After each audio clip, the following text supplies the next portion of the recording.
Hello, everyone. I'm Wilson. From November 2020 until July 2021, 93 of us in St. James's embarked together on an online pilgrimage in a pandemic, which we call Camino Companions.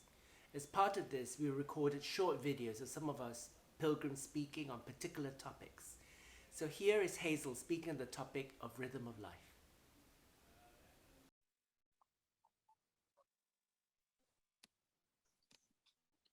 So yes, John asked me to speak about a rhythm of life. And I just want to say it's an ongoing project for me, probably lifelong. For 19 years, I lived in a large home with people with learning disabilities, and the rhythm was provided: daily prayer, work, shared meals. It was much harder to find the discipline when I moved out and started to live on my own in my own flat. And then last year, lockdown happened, and I was forced to stop traveling, to come home to myself, to live more gently and in the present moment. And it has been a huge gift for me. And I have to say, I recognize how deeply blessed I am to have a pension, to have my own home, a little garden.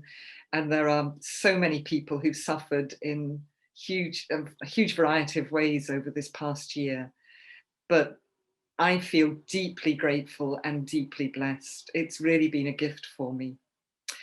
Very early on in lockdown, I got into a rhythm thanks to a friend who is a yoga teacher.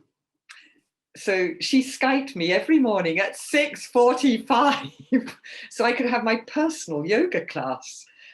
So wanting to be ready for the yoga, I was getting up at 6, unheard of for me before that. And then I was trying to put in between that a time of meditation. After the yoga, off to the park.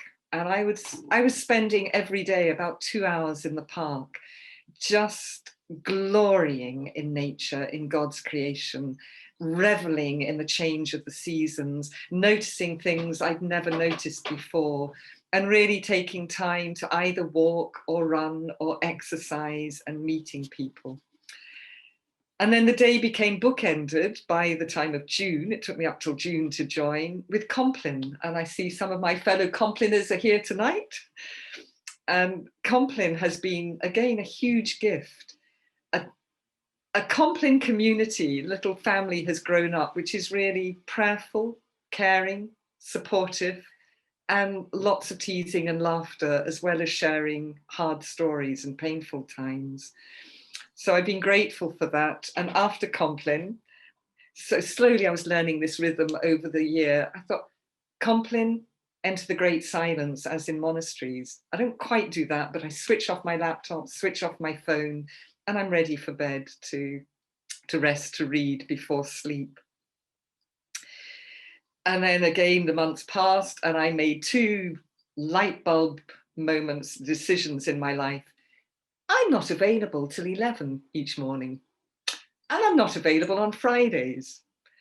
And that just allowed me to have more space and time for what nourishes me, and particularly more space to read. So I've been delving deep into Julian of Norwich, um, who inspired me right at the beginning of lockdown with her windows into the church and her windows onto the world, and my windows, my laptop. So I've been reading Wisdom in a Time of Pandemic, learning from Julian of Norwich, who lived through a huge pandemic and was locked down, if you like, for 40 years. And what I've learned from her is a quote that's become really important to me.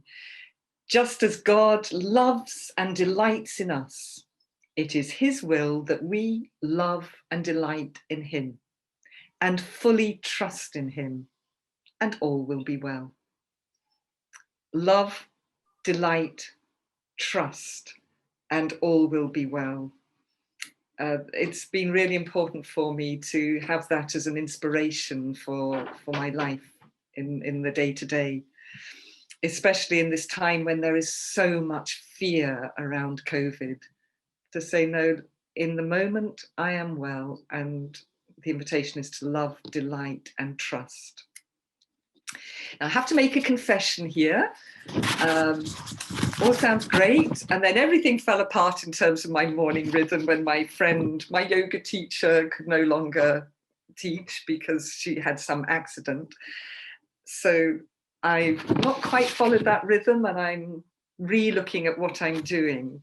But what I have already learned, and I'm continuing to learn, is about living more gently and in the present moment, in gratitude and wonder and delight at creation. So I just want to end with the fact that I lived in India for a long time, 16 years, and learned how important spice is in life, in food and in life. So I try to keep spice in mind, that if I have a balanced life, I need something spiritual, physical, intellectual, creative, emotional, and trying to find that mix. So spiritual, the meditation, being at Compline, the Eucharist, an annual retreat; physical, the walk, yoga; intellectual, reading, my work; creative, the cooking, the gardening I've been exploring all year, and planning celebrations and liturgies, which I love; and emotional, friends, family, and the Compline group. So I just want to end by wishing you all spice in your lives, and may you also love, delight, and grow in trust, and all will be well.